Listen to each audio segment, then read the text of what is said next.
Bismillahirrahmanirrahim. Assalamualaikum warahmatullahi wabarakatuh.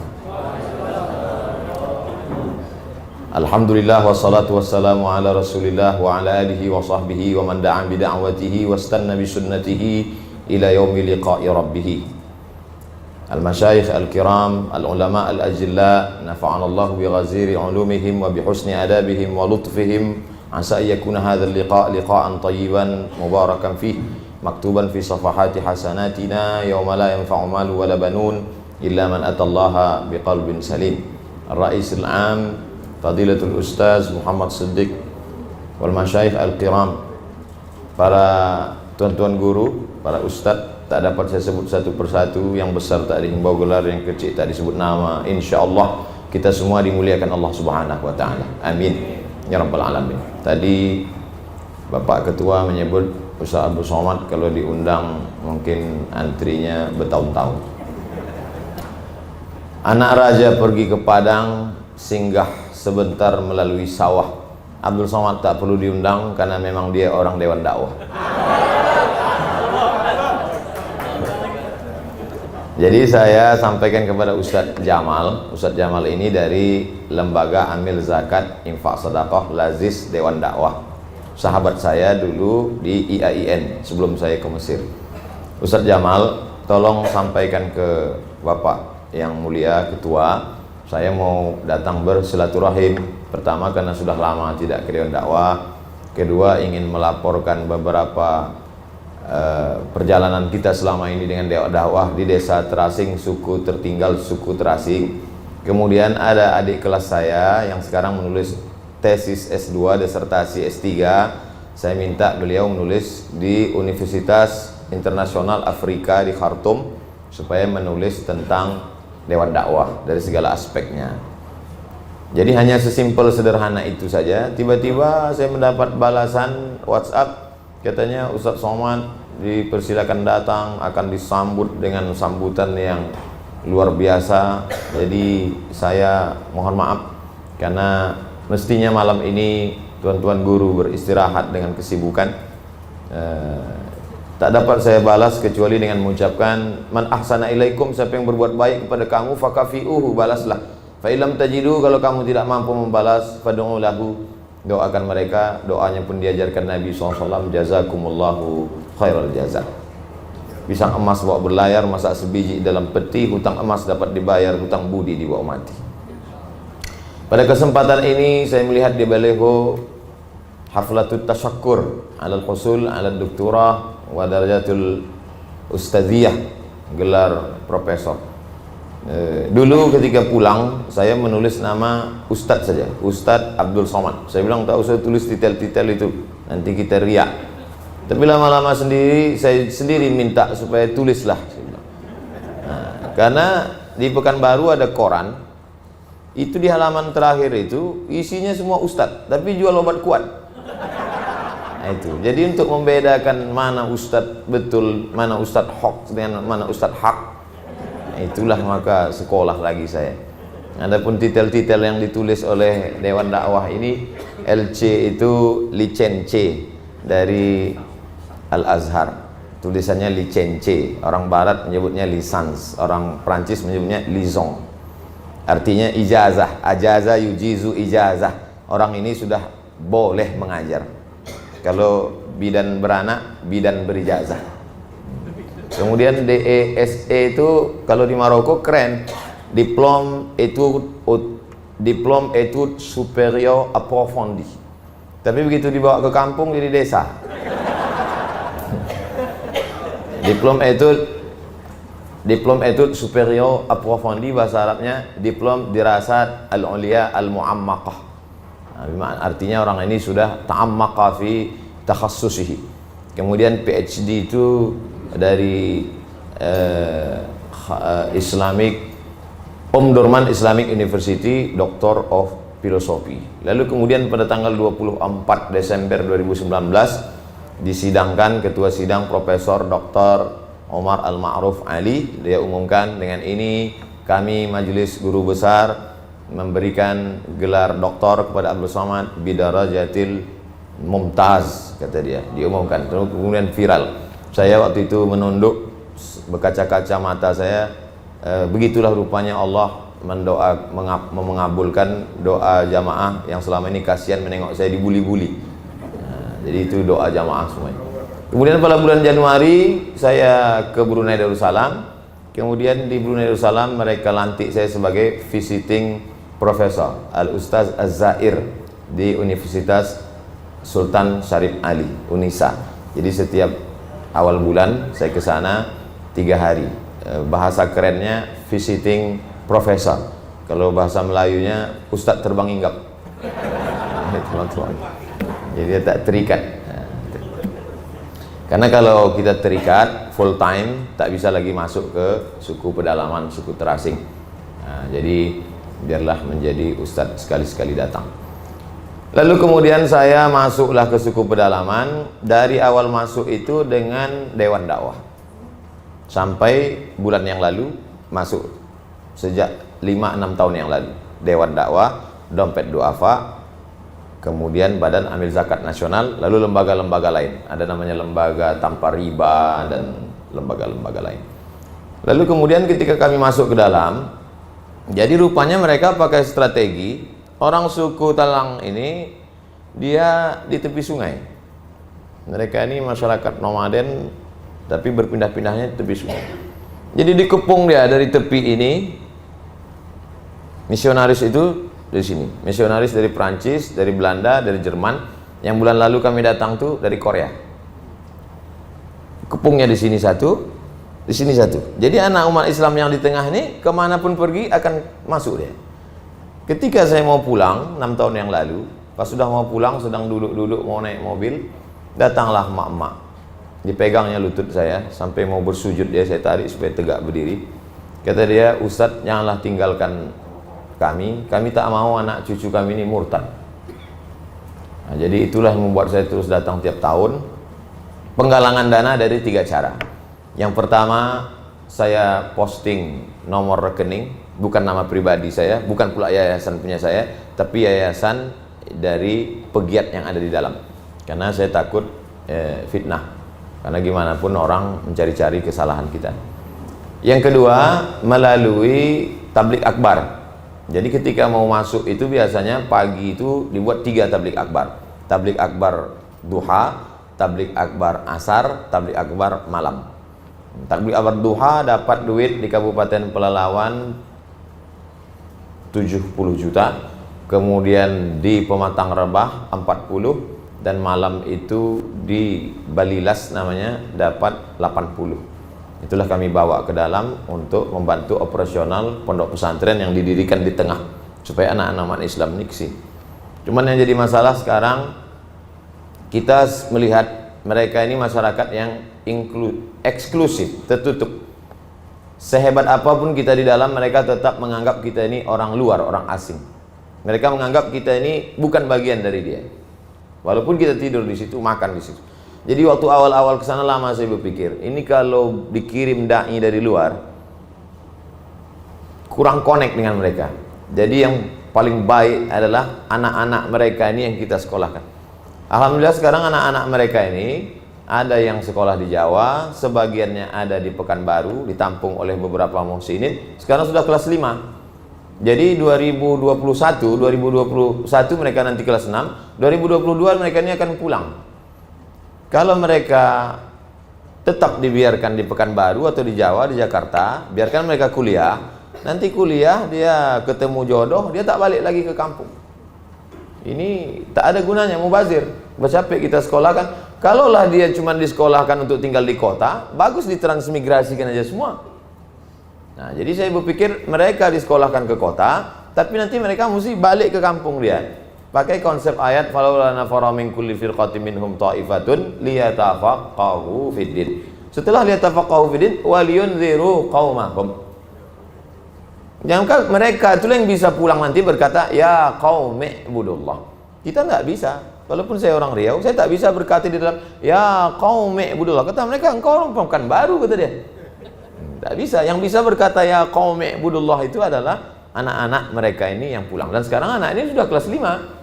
Sudah kelas 5 tak lama lagi balik kelas 6. Maka yang paling mendesak adalah membuat kelas. Sekarang memang udah ada asrama dibuatkan oleh Bank Mandiri Syariah.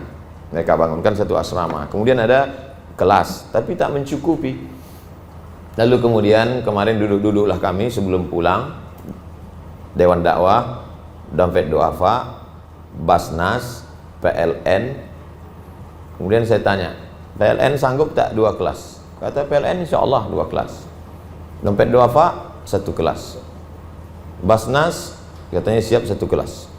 Entah yang ikut saya ini berani-beranian atau udah ada persetujuan dari sini, saya tak tahu. Allahu a'lam. Kemudian 2 kelas, 1 kelas, 1 kelas dari ambil zakat Basnas 1 kelas. Lalu kemudian insya Allah akan penggalangan dana 1 kelas. Jadi kalau dapatlah 6 kelas ini, insya Allah dengan 6 kelas ini 2 terselamatkan. Yang pertama, anak-anak yang di dalam ini bisa sekolah ke situ. Yang kedua, anak-anak yang sekarang sudah kelas 5 ini, insya Allah akan pulang ke situ. Tinggal lagi memikirkan gaji dia. Jadi saya terpikir kalau selama ini kita kirim da'i dari luar ke situ, maka lebih prospek, lebih masuk kalau anak-anak itu yang kita gaji. Kita akan bekerja sama lagi keroyokan. Mohon maaf saya tak menggurui tuan-tuan, tapi sekedar bercerita tentang apa yang ada dalam pikiran saya, supaya tapi kita evaluasi mereka. Paling tidak mereka punya kewajiban 5. Yang pertama, dia wajib mengajar di situ. Yang kedua, dia punya program pengajaran ibu-ibu. Jadi sore habis asar seminggu sekali dia punya pengajaran. Dia mesti mengajar 50 tatap muka. Karena sebulan 4 kali, 10 bulan 50 kali, potong Ramadan 1 bulan. Jadi 50 tatap muka sehingga bersilabus. Pengajian ibu-ibu wajib mengajar, pengajian ibu-ibu, pengajian bapak-bapak, lalu kemudian dia pula berdakwah kepada yang masih animisme, yang masih menyembah pokok kayu, yang masih menyembah kuburan-kuburan tua yang ada di dalam. Kemudian pula dia bisa bekerja sama dengan lembaga-lembaga yang datang sehingga dia memberikan informasi yang benar. Karena TNBT juga banyak memberikan bibit-bibit tanaman, tapi mereka memang tidak bisa, bukan lagi penyuluhan, mereka mestinya pendampingan. Oleh sebab itu apa yang dilakukan oleh Sekolah Tinggi Ilmu Dakwah Muhammad Nasir perlu diikut oleh universitas-universitas yang lain. Jadi tidak lagi anak-anak ini disuruh KKN 2 bulan, tinggal di rumah kepala desa, sore main poli, pacaran, pulang. Ini mubazir saja.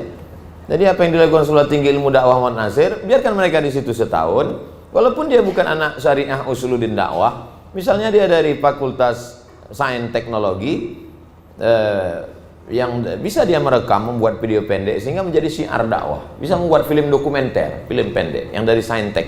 Kemudian yang dari perikanan bisa dia mengajar bagaimana beternak ikan, bagaimana membuat karamba, bagaimana menjaga alam yang baik, karena di situ tidak boleh pakai racun, karena dia Taman Nasional Bukit 30 yang dijaga oleh Kementerian Kehutanan. Kemudian pula yang dari Fakultas Pertanian, betul-betul dia bercocok taman, yang selama ini berteori, setahun dia tinggalkan situ. Kalau perlu tak usah dikirim duit, tak bisa dia bertanam, mati dia di dalam. Yang betul-betul ilmu dia, karena orang ini kalau terdesak biasanya ilmunya keluar. Nah, oleh sebab itu maka kalau mau serius kita menangani ini, insya Allah. Jadi saya amat sangat berterima kasih, tak dapat apa mau disampaikan selain jazakumullah khairul jaza atas persahabatan dalam perjalanan dakwah selama ini. Tidak hanya di suku Telang Mama, walaupun yang paling sering di suku Telang Mama, tapi di Kepulauan Meranti, 3 pulau yang menjadi 1 kabupaten, Merbau, Rangsang, Tebing Tinggi, suku Akit, suku Laut, suku Telang Mama. Ada beberapa lagi yang belum tersentuh, suku Sakai. Karena mereka lebih mudah aksesnya di tepi jalan lintas Sumatera antara Pekanbaru ke arah Medan. Tapi bagaimanapun juga inilah tanggung jawab kita bersama di hadapan Allah Subhanahu wa taala ketika nanti ditanya la tus'alunna yauma idzin 'anil na'im inna sam'a wal basar wal fuad kullu ulaika kana anhu mas'ula. Insyaallah kita bisa menjawab di hadapan Allah Subhanahu wa taala. Tapi saya tidak mau apa yang saya rasakan perjalanan selama dengan Dewan Dakwah ini hanya saya saja yang merasakan. Saya ingin juga orang lain ikut tahu apa yang dilakukan Dewan Dakwah. Maka saya mau, kalau saya sendiri menulis, khawatir orang tak percaya. Kalau lagi pula mungkin datanya atau karena kesibukan. Jadi ada salah satu adik kami namanya Zulkifli dari Fakultas Dakwah. di Universitas Islam, Universitas Afrika Internasional di Khartoum, Sudan, menulis tesis tentang dakwah karena dia jurusan dakwah. Saya bilang tulislah tentang Dewan Dakwah. Walaupun sebelum-sebelumnya dulu kami dapat maklumat pernah ditulis banyak sekali tesis dan disertasi, bahkan di Columbia University Amerika pernah ditulis, tapi tahun 80-an. Tentu banyak maklumat-maklumat baru di 20-30 tahun belakangan yang amat sangat bermakna bagi saya pribadi, bagi pegiat-pegiat dakwah. Karena bagaimanapun juga kegiatan dakwah yang luar biasa hari ini, generasi milenial dengan program hijrahnya, bikers subuhan, jangan sampai mereka menganggap sudah berbuat padahal sebetulnya belum berbuat apa-apa karena beban dakwah yang luar biasa di suku terasing dan suku pedalaman. Bapak Ibu, saudara-saudara, tuan-tuan guru yang dimuliakan Allah Subhanahu wa taala. Adapun tadi saya diminta bercerita sedikit tentang disertasi. Saya menulis waktu itu ada program namanya 5.000 doktor. 5.000 doktor yang ditanggung oleh pemerintah. Lalu kemudian kawan saya ngajak, "Man, ayolah kita daftar 5.000 doktor. Ini beasiswa." Saya tanya, "Duitnya berapa?" Kata dia, "Ini kalau 1 tahun 250 juta, 4 tahun insya Allah 1 M. Bisa kita buat rumah," kata dia. Oh, besar juga ini, kata saya. Akhirnya mereka mengajukan, semua yang mengajukan terdapat. Saya 3 tahun mengajukan tak dapat-dapat. Entah apa alasannya, Allahu a'lam. Lalu kemudian saya tulis, saya punya buku judulnya Irsyadus Sari Majmu' Musannafat Syekh Hasyim Asy'ari, disusun oleh almarhum cucu beliau, Gus Isom Hazik, cicit Syekh Hasyim Asy'ari, Hadratus Syekh Hasyim Asy'ari. Lalu ketika saya buka-buka, saya tengok dia banyak bercerita tentang hadis, dan dia punya sanad hadis Sahih Bukhari, Sahih Muslim, Muwatta Malik, Sunan Abu Daud, Sunan Tirmidzi, Sunan Nasa'i, Sunan Ibnu Majah. Sanadnya sampai kepada Syekh Mahfud At-Tirmuzi, ahli hadis yang majelis hadisnya paling besar di Masjidil Haram, dan buku-buku beliau dicetak sekarang di Darul Fikri Beirut. Jadi saya pikir yang selama ini banyak menulis tentang dakwahnya, tentang kiprah politiknya, tentang ormasnya, tapi amat menarik kalau dibuatkan hadisnya. Maka saya buatlah Khuttatul Bahas, proposal disertasi Syekh Hasyim Asy'ari wa juhuduhu fi nasri sunnah di Indonesia. Lalu kemudian diteliti oleh majelis ilmi di Universitas Durman Islamic University. Lalu setelah beberapa bulan mereka keluarkan hasilnya dan diterima. Referensi banyak, karena kawan-kawan yang dari Jombang, dari Yogyakarta banyak mengirimkan referensi berkardus-kardus, cuma belum bisa dibaca. Begitu dibuka, datang telepon Maulid Nabi, Isra Mi'raj, Nuzul Quran, halal bihalal, melepas jamaah haji. Nah, itu jadi tidak fokus sampai akhirnya ada suatu yang diciptakan Allah, asa antakrahu syai'an wa huwa khairul lakum. Boleh jadi kamu tak suka, tapi sebenarnya di balik itu ada hikmah yang luar biasa. Saya kira ini masalah sepele, rupanya masalah ini menjadi besar. Saya diikuti, kemudian diawasi sehingga tidak nyaman. Akhirnya saya cancel semua ceramah, selama 4 bulan. Dari mulai April, Mei, Juni, Juli. Di situ saya tak ada, handphone saya pun saya tutup semua karena nomor saya diretas, dipakai untuk semua orang mendapat SMS dari saya, coblos nomor sekian. Akhirnya nomor itu saya buang, pakai handphone baru. Saya fokus, kerja saya hanya menulis, sholat, nulis, baca, sholat, nulis, baca. Habis itu kemudian saya bertemu dengan musyrif Profesor Dr. Umar Al-Ma'ruf Ali. Dia revisi, dia perbaiki, dia ini.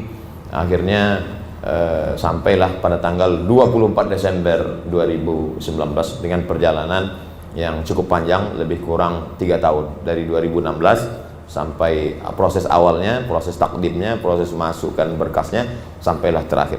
Secara umum di situ bercerita Syekh Hasyim Asy'ari, perjalanan ilmunya. Beliau talaqi kepada Syekh Saleh Darat As-Samarani, seorang ulama besar, alumni dari Masjidil Haram Makkah Al-Mukarramah yang kembali ke Semarang. Lalu kemudian beliau juga berguru kepada Syekh Khalil Bangkalan. Lalu kemudian banyak, lebih kurang 10 pondok pesantren beliau pindah-pindah dengan sistem sorogan. Lalu kemudian pergi ke Makkah Al-Mukarramah. Sampai di Makkah ada pukulan berat dalam hidup beliau yang luar biasa. Begitu rupanya cara Allah menguatkan keyakinan.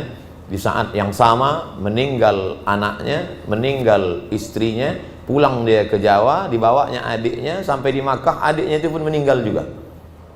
Di situ saya melihat pukulan yang besar, rupanya begitu cara Allah mengeluarkan bagaimana hamba itu tidak terikat dengan manusia, tidak ada keterikatan kecuali hanya kepada Allah Subhanahu wa taala. Akhirnya dia lebih banyak berdoa di tempat-tempat makbul dan waktunya banyak bertalaqi. Itulah dia banyak bertalaqi kepada para ulama di Masjidil Haram. Saya kutipkan semua, termasuk bertalaqi tidak hanya dalam bidang hadis, bidang fikih. Dia mengambil fikih dari Syekh Ahmad Khatib Al-Minkabawi, imam besar kebanggaan orang Nusantara yang meninggal tahun 1916. Kemudian beliau tidak hanya berguru kepada itu, ada salah satu gurunya yang menulis buku yang menjadi inspirasi Ahmad Deedat. Ahmad Deedat itu terinspirasi menjadi pakar kristolog itu dari buku Izharul Haq. Izharul Haq itu ditulis oleh Syekh Rahmatullah Al-Hindi, ahli debat dari India yang terusir oleh pemerintahan Inggris, akhirnya lari ke Makkah. Di Makkah dia mendapat tanah wakaf dari seorang perempuan bernama Saula, lalu kemudian dibuatlah sekolah di situ, itulah Madrasah Saulatiyah. Lalu kemudian Rahmatullah Al-Hindi mengajar di Masjidil Haram dan Syekh Hasyim Asy'ari bertalaqi kepada beliau. Banyak guru-gurunya dari kalangan habaib, dari kalangan sadah, dari kalangan termasuk ulama besar yang sekarang, Sayyid Ahmad punya ayah Sayyid Muhammad, punya ayah Sayyid Alawi, punya ayah Sayyid Abbas. Sayyid Ahmad bin Muhammad bin Alawi bin Abbas. Syekh Muhammad Hasyim Asy'ari berguru kepada Sayyid Abbas Al-Hasani Al-Maliki yang sanadnya, nasabnya sampai kepada Sayyidina Al-Hasan. Lalu kemudian setelah menghatamkan lebih kurang 6 tahun, beliau sebelum pulang punya majelis di Masjidil Haram. Begitu disebutkan oleh Asad Al-Hasani. Katanya dia ada majelis. Nama beliau dimasukkan dalam kitab A'lamul Makkiyin yang ditulis oleh orang Arab bernama Syekh Al-Muallimi. Al-Muallimi memasukkan nama Syekh Muhammad Hasyim Asy'ari dalam A'lam Makkiyin, ulama-ulama Makkah, walaupun beliau bukan orang Makkah. Lengkap biografinya dengan karyanya, dengan amalnya. Lalu kemudian beliau kembali ke tanah Jawa dan membuat pondok pesantren di tempat karyawan pabrik tebu, pabrik gula di Tebu Ireng. Karena di situ tempat pabrik gula ini tempat orang berjudi, tempat orang berzina, tempat orang maksiat, dan beliau beberapa kali dicederai. Kemudian pergolakan yang banyak beliau lalui adalah perlawanan dari Belanda, dari Jepang, dan dari masyarakat yang tidak suka kepada pondok pesantren dari kalangan abangan. Lalu kemudian akhirnya beliau mendirikan pondok pesantren. Wasilah dakwah yang beliau pakai saya amati ada 3. Yang pertama pondok pesantren, yang kedua menulis kitab, masih sempat beliau menulis di tengah kesibukannya, dan yang ketiga adalah mendirikan jam'iyah. Setelah beristikharah dan meminta fatwa kepada para ulama, berdirilah Jam'iyah Nahdlatul Ulama yang pada awalnya adalah untuk support kepada dakwah amar ma'ruf nahi munkar. Lalu kemudian beliau kritik terhadap beberapa permasalahan yang ada di tempat beliau. Sampai hari ini di kampung saya itu di beberapa surau masih lagi pakai kayu yang besar, kayu bulat, kemudian isi kayu itu dikeruk, dikorek dan dipukul. Kalau kami menyebutnya kentongan. Nah, beliau ada menulis kitab judulnya Al-Jasus, Risalat Al-Jasus fi Tahrimin Naqus. Beliau mengharamkan itu. Karena kata beliau itu tasyabuh bin Nasara. Memakai itu kata beliau tasyabuh bin Nasara. Tapi kalau beduk tidak. Karena beliau sendiri pernah melihat, dia selama ini yang saya pahami yang haram itu jaras. Kata beliau tidak, nakus juga, nakus. Kata dia khashabatun, kayu besar, khashabatun kabiratun tunqaru. Kayu yang besar yang dilubangi isinya di dalam, yudrabu dipukul dengan kayu kecil, kentongan. Karena dia sendiri pernah melihat itu dipakai oleh Nasrani untuk memberitahu waktu ibadah mereka. Maka kalau kita pakai itu untuk dipakai untuk ibadah kita, maka itu termasuk katanya tasyabuh bil kufar. Sedangkan beduk boleh, karena beduk tidak tasyabuh, karena tidak mereka pakai itu. Nah, jadi beliau termasuk mutasyaddid dalam bidang fikih. Begitu juga ketika beliau hadir dalam satu majelis maulid, di majelis itu bercampur laki-laki dan perempuan, dan ada permainan yusbihul qimar, menyerupai judi. Kemudian bersuara berisik di masjid. Kata beliau, ini bukan memuliakan Nabi, tapi ini menghinakan Nabi. Maka beliau menyusun satu kitab yang melarang maulid yang berisi al-bidah wal munkar. Itu termasuk satu dari 19 kitab yang ada dalam kitab Irsyadus Sari fi Majmu' Musannafat Hadratus Syekh Hasyim Asy'ari. Lalu kemudian beliau punya ekonomi yang amat sangat mapan. Beliau khususkan satu hari, hari Selasa, itu untuk melihat kebun sawah padinya dengan toko. Jadi di hari itu dia tidak mengajar, dia lihat padi, kemudian dia inspeksi toko. Karena beliau termasuk ulama yang menjaga izzah, tidak mau meminta-minta kepada penguasa, tidak mendekat kepada Belanda. Bahkan ketika ada hadiah dari Ratu Wilhelmina dari Belanda, beliau katakan dia tidak mau menolak kalau mau Wilhelmina itu masuk Islam. Kemudian ada seorang arsitek, orang Belanda, arsitek selalu datang ke tempat beliau. Akhirnya terpukau dengan penjelasan beliau, arsitek dari Jerman, akhirnya bersyahadat masuk Islam dan kemudian kembali ke Jerman menjadi seorang dai di kampung halamannya. Jadi itu saya tulis, saya ungkapkan, disertasi itu setebal 637 halaman. Pengalaman saya menerjemah buku biasanya 2 kali lipat. Itu banyak menyarankan supaya terjemah, itu kalau diterjemahkan insya Allah 1200 halaman.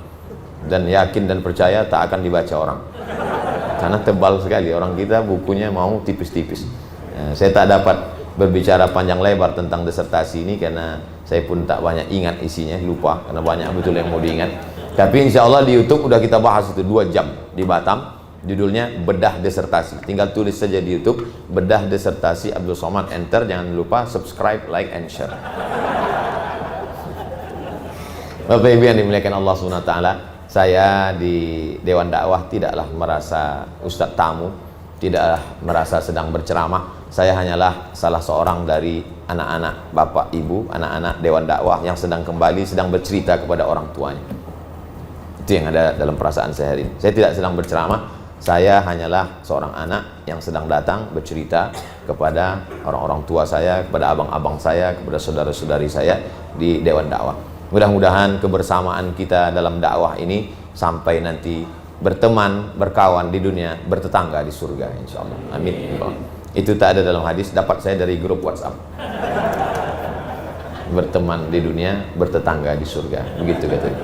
Kalau nanti bapak-bapak dari, jadi katanya masuk surga itu tidak sendiri-sendirian. Wasiqal ladzina taqaw rabbahum ilal jannati zumara. Jadi zumrah. Masuk surga itu katanya berkelompok-kelompok. Jadi ketika nanti dipanggil oleh malaikat, kelompok nomor sekian, kelompok Dewan Dakwah. Maka insya Allah yang pertama masuk tentu pendiri Pak Muhammad Nasir, kemudian penasehat, ketua, mantan ketua masuk juga semua. Pas di ujung-ujung ada Abdul Somad. Pas ditanya, kau orang Dewan Dakwah? Tidak, tapi selalu dengan Dewan Dakwah. Masuk juga lah. Agaknya begitulah hadis almar'u ma'aman ahab. Orang akan bersama dengan siapa yang dia cintai. Maka saksikanlah, inni uhibbukum fillah. Saya berkasih sayang dengan orang Dewan Dakwah hanya karena Allah. Kita bukan orang politik, kita bukan orang ingin jabatan kekuasaan, kita hanya ingin mencari ridha Allah Subhanahu wa ta'ala. Yang baik-baik datang dari Allah, yang tak baik dari hamba Allah yang dhaif, Abdul Somad. Kalau dalam perjalanan dakwah ini tentu banyak kekurangan, kata-kata tak berkenan di hati, ada tindak tanduk saya yang tidak benar. Tak ada yang bisa meluruskan saya kecuali bapak-bapak, tuan-tuan, guru-guru, para ustadz sekalian. Karena kalau orang luar mengkritik saya, mungkin akan sakit hati saya, tersinggung saya. Tapi kalau sesama kita meluruskan, maka insya Allah itu akan memperbaiki saya. Karena saya sendiri pun tak tahu kalau peci saya mereng. Karena saya sendiri pun tak tahu apa kekurangan saya. Yang tahu kekurangan adalah orang lain yang melihat kita. Buktinya hari ini saya dikasih sorban, katanya ini dari Nusa Tenggara Timur, NTT. Kata Nabi, ittaqu firasatal mu'min fa innahu yanzur binurillah. Takutlah kamu pada firasat orang beriman, karena dia memandang dengan pandangan Allah. Tadi waktu dipakaikan ini dari NTT, seingat saya. Laporan ke Polri yang belum masuk itu dari NTT, yang belum dicabut sampai sekarang. Begitulah hebatnya orang Dewan Dakwah, dipakaikannya sorban NTT. Saudaraku yang dimuliakan Allah Subhanahu wa taala, artinya kaki saya ini masih tertambat sebelah. April, Mei, Juni, Juli. 4 bulan menghilang. Tak ada tabligh akbar, tak ada ceramah, tak ada tausiah, tak ada kultum, off semuanya. Agustus muncul saya seminggu muncul Agustus, bang, keluar video yang 6 tahun yang lalu. Video orang bertanya kepada saya tentang rumah sakit Ibnu Sina dengan rumah sakit tetangga sebelah. Kata saya, masukkanlah ke rumah Ibnu Sina, kan ada rumah sakit kita, jangan kau masukkan ke sini, nanti nampak begini-begini. Ini ada setannya, nanti kau mati su'ul khotimah. Bukan isi pengajian tabligh akbar tanah lapang. Di dalam masjid, pertanyaan orang tentang orang tuanya yang masuk rumah sakit. Bisa dapat itu. Lama saya pikir. Saya aja tak punya video itu. Bisa orang itu dapat. Berarti memang diburunya betul. Cari. Tapi yang dimuliakan Allah Subhanahu wa taala. Tapi Ustaz nampaknya ceramah mengalir aja macam ya, apalagi mau. Masalah itu toh dia tetap ada juga. Kita pikirkan pun dia ada, tak kita pikirkan pun dia ada juga. Oleh sebab itu bagi saya fokus saya sekarang macam mana 6 lokal ini berdiri, anak-anak talang ini selamat. Ada itu aja. Masalah itu urus serahkan Allah Subhanahu wa taala, tapi tetap ada usaha dan ikhtiar. Mohon doa bapak-bapak, ibu-ibu, tuan-tuan guru, mudah-mudahan dilepaskan Allah dari segala kesulitan hidup dan kesulitan mati insyaallah. Itulah yang dapat saya sampaikan. Mohon maaf banyak silap salah. Aqulu qouli hadza astaghfirullah li wa lakum. Subhanakallahumma wa bihamdika asyhadu an la ilaha illa anta astaghfiruka wa atubu ilaik. Wa sallallahu ala nabiyyina Muhammad wa ala alihi washabbihi wasallam. Assalamualaikum warahmatullahi wabarakatuh. شكرا جزيلا لفضيلة الأستاذ الدكتور عبد الصمد حفظه الله تعالى على كلماته المفيدة لنا في هذه الليلة الطيبة المباركة.